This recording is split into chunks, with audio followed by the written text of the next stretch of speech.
direct, Arnaud Demange qui arrive avec son compère. Et oui. Son compère Emmanuel Le Chypre pour sublimer l'actualité. Oui, désolé, on est un petit peu en retard. Voilà, on a eu une panne d'essence en cherchant de l'essence. Navré. C'est bien. En tout cas, oui, on vient sublimer les news parce que 3 jours de pénurie d'essence, certains d'entre vous ont peut-être l'habitude de nous écouter dans la voiture et vous êtes coincés chez vous. Eh bien, pas de panique, on peut vous faire vivre à domicile l'ambiance qui vous manque tant. Ah bah tout de suite, on se sent mieux. Ah voilà. En tout cas, le dialogue syndicat-Total avance bien. On en a un enregistrement d'ailleurs exclusif. On écoute la réponse de la direction aux propositions du délégué CGT. Va te faire foutre, tiens. Toi aussi, va te faire foutre. Oh, mais quel connard, ce type. Bon, ça va. On est proche de la sortie de crise.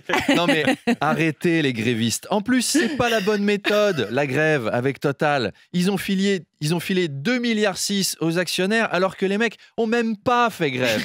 Donc ça sert à rien. À Villiers-le-Bel, Arnaud, dans le Val d'Oise, il y a des délinquants qui ont privatisé une station essence illégalement, ne laissant que les habitants de leur quartier accéder à la station. Oui, alors Apolline. Voilà, je m'adresse à vous. Je sais que vous recevez Jordan Bardella tout à l'heure. Vous allez voir, il va gueuler sur cette histoire. Oui, c'est inadmissible. Alors que privilégiez les gens de chez vous et renvoyer les autres chez eux, c'est la base de la philosophie du Rassemblement national. C'était pas des délinquants, c'était des députés RN. Alors, hélas, ils ont été délogés par le préfet. Il y a toujours un gauchiste pour emmerder les patriotes. Mais j'espère que Jordan Bardella va féliciter ces gens qui applique la préférence nationale. Je compte sur vous pour lui demander. La première ministre, Arnaud, qui a annoncé hier des réquisitions de carburant.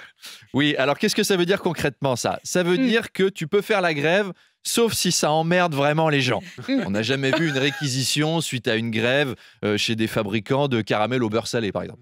Et pourtant, ça emmerde vraiment les gens. Quand tu touches au carburant, forcément, c'est plus sensible. Alors, certaines personnes pourraient dire, oui, mais pourquoi est-ce qu'on force les travailleurs à revenir plutôt que forcer les dirigeants à accepter les demandes ? C'est vrai.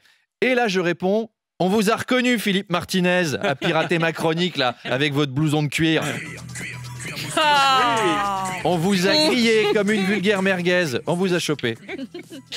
Et puis Arnaud, c'est la grande nouvelle scientifique de la semaine, l'annonce de la commercialisation en France de la pilule anti-gueule de bois. Oui, ça c'est une bonne idée de commerce. Parce que le luxe, et c'est comme l'alcool, le luxe et l'alcool, pardon, ça ne connaît pas la crise. Hein. Il y aura toujours des riches et des pochetrons.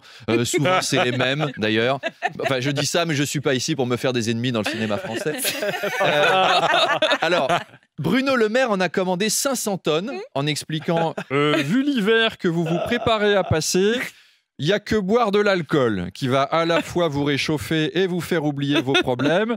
Mais heureusement, le gouvernement a prévu des pilules anti-gueule de bois. Merci Bruno. Merci Bruno. Alors, il faut prendre cette pilule 2 heures. Oh ben, on casse tout ce studio. J'ai perdu mon micro. Chute à l'arrière. Mais c'est bon, je vous Chute au écoute. peloton, ouais.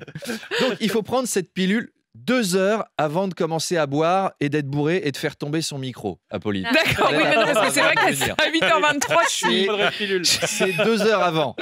C'est un peu triste d'ailleurs de prendre une pilule comme ça 2 heures avant de s'amuser. Moi, j'ai demandé à un habitué du Viagra qui m'a dit « Non, mais pas du tout, ne t'inquiète pas, on s'habitue. » Eh bien, vous m'avez rassuré en me disant ça, Charles. Merci beaucoup.